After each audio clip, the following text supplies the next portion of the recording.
조갑제 TV 시청자 여러분 안녕하십니까. 2025년 2월 4일 새벽 5시 40분입니다. 매우 추운 새벽입니다.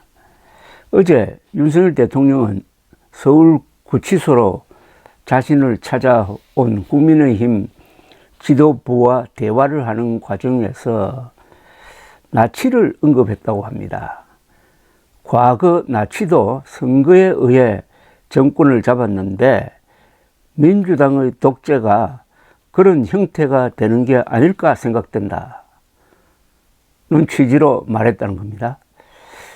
윤석열 대통령이 여러 번 말실수가 있는데 이것도 해서는 안 될 말입니다. 윤석열 대통령 입에서 나치, 히틀러 이런 이야기가 나오면 안 됩니다. 과거 나치도 선거에 의해 정권을 잡았는데 민주당의 독재가 그런 형태가 되는 게 아닐까 걱정된다. 민주당의 독재? 독단 그런 게 있다고 합시다. 그렇더라도 유대인 600만 명을 학살한 나치에 비교하면 안 되죠. 이 내용을 조갑제 TV 동영상으로 올렸더니 이런 댓글이 달렸습니다.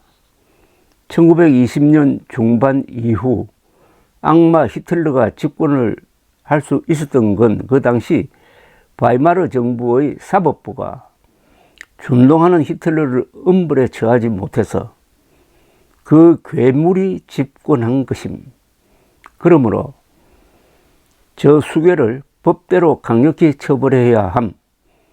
우리와 후손을 위해. 그래서 제가 좀 정리를 해보았습니다. 1923년 11월 8일 그러니까 독일이 1차 세계대전에서 패전한 5년 뒤입니다. 히틀러 일당은 뮌헨의 맥주홀 뷰르그 브로이켈러라는 맥주집에서 독일 11월 혁명 5주년 기념 집회가 열리는 날을 잡아 현장을 급습을 합니다. 그리하여 폭동을 일으킵니다. 뮌헨에 가면은 이 맥주홀이 아주 유명한 관광 명소가 되어 있습니다. 나치당의 지도자 히틀러가 연단에 올라 바이에른 주 정부의 해산 그리고 과도 정부 수립을 선언합니다. 일종의 쿠데타인데 1차 세계대전의 영웅 루텐도르프 장군을 총사령관으로 내세우고 자신은 내각 수반이 되었다고 발표를 합니다. 윤석열처럼 엉성한 쿠데타 시도는 다음날 주 정부에 의하여 진압됩니다. 경찰 4명, 히틀러 측 시위대 14명이 죽었습니다. 히틀러는 체포되어 재판에서 금고 5년형을 선고받고 수감되었습니다. 그는 재판과 옥살이를 정치 선전의 기회로 이용을 했습니다. 병정놀이 수준의 쿠데타 시도를 무능한 의회 통치에 대한 국민적 저항권 행사라고 미화를 합니다. 그의 선동연설은 이미 광신적 추종자들을 만들고 있을 때였습니다. 그는 법정을 그런 선동연설의 기회로 이용을 했습니다. 그의 수감 생활은 호텔 비서됐고 그나마 13개월 만에 석방되었습니다. 가석방되었습니다. 옥중에서 그는 나의 투쟁이라는 유명한 책을 구술을 했습니다. 이 책은 나치 당원들의 경전이 되었고 인쇄 수입으로 히틀러는 부자가 되었습니다. 윤석열 대통령은 엉성한 쿠데타로 구속 기소된 이후 옥중 정치를 지금 하고 있습니다. 어제 국힘당 지도부 인사들과 만난 자리에서 나치도 선거를 통하여 집권했다, 운운했다고 하니 비교를 하게 됩니다. 히틀러와 윤석열을 비유하게 됩니다. 왜냐? 윤석열 대통령 입에서 나치란 말이 나왔으니까. 뮌헨 폭동 당시 독일은 바이마르 공화국이라는 별명을 갖고 있었는데 이는 바이마르에서 만들어진 헌법에 기초한 국가였기 때문입니다.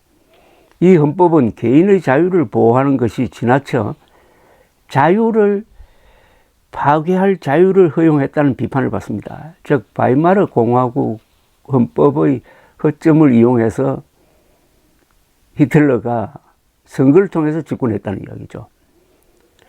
법원이 1923년 뮌헨 폭동 규모자 히틀러를 내란죄로 엄벌했다면 나치의 집권은 어려웠을 것입니다. 실패한 쿠데타로 유명해진 히틀러는 반성은커녕 더 과감해졌습니다. 공산주의와 유대인들에 대한 정오심을 선동하고 폭력단을 동원해가지고 거리와 광장을 지배했습니다. 1933년 나치당은 선거에서 이겨서 합법적으로 권력을 잡고 수권법이라는 것을 통과시켜서 바이마르 헌법 위에 놓음으로써 우익 전체주의 독재를 합법화했습니다. 독일 사람답게 법을 잘 지키는 독일 사람답게 이런 전체주의화를 히틀러는 법을 통해서 했습니다. 수권법이란 걸 만들어가지고 바이마르 헌법을 폐지하지 않고 사실상 무력화시켜 버렸던 것입니다. 윤석열 대통령과 그 지지자들은 지금 아주 무시무시한 행동을 하고 있습니다. 윤석열 대통령의 비상계엄 선포는 헌법을 파괴한 행위이므로 어떤 논리로도 옹호할 수가 없습니다. 그런데 윤석열 대통령의 비상계엄 선포를 구국의 결단인 것처럼 옹호하고 있습니다. 많은 추종자들이. 이게 위험합니다.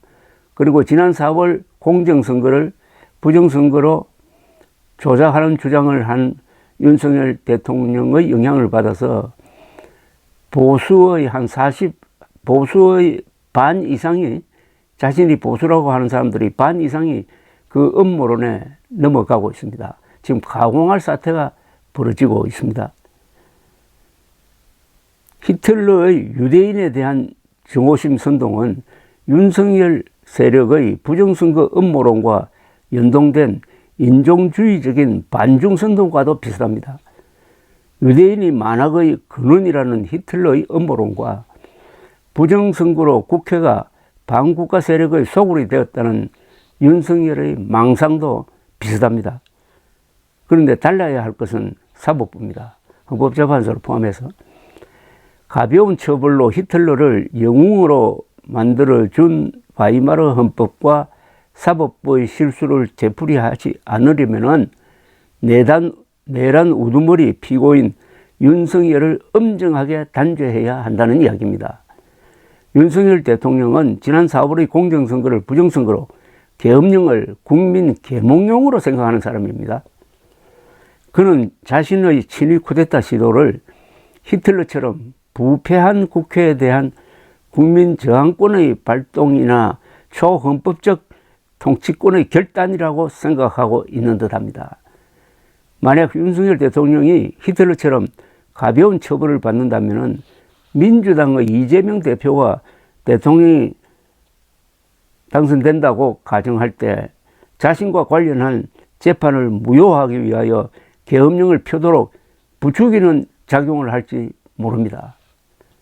윤석열 대통령의 쿠데타 시도를 옹호한다면 이재명 예를 드는 겁니다. 가상의 예를 드는 겁니다.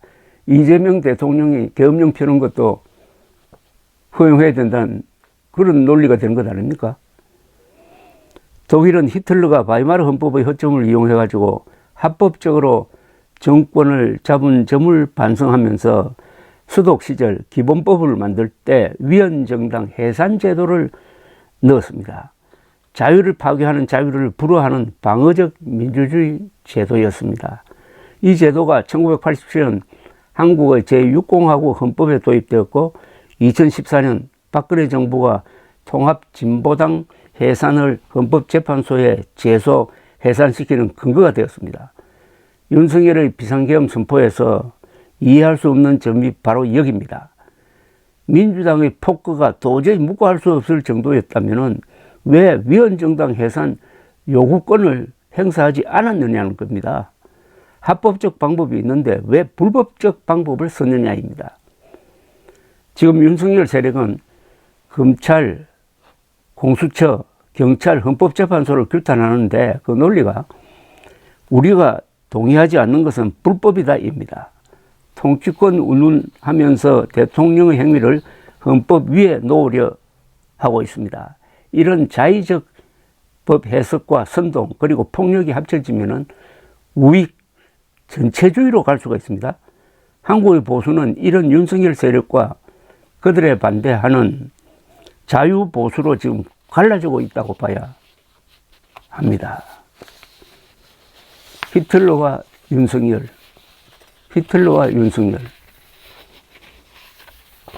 나치와 국민의힘 이렇게 되는 겁니까? 국민의힘은 이번 조기 대선을 포기하더라도 조기 대선이 있다면은 거기에 연연하지 말고 지금 윤석열과 결별해야 됩니다. 국민의힘이 비상계엄령 선포를 옹호하고 그리고 부정선거 음모론에 물들면은 국민의힘이 나치당이 되는 겁니다. 감사합니다.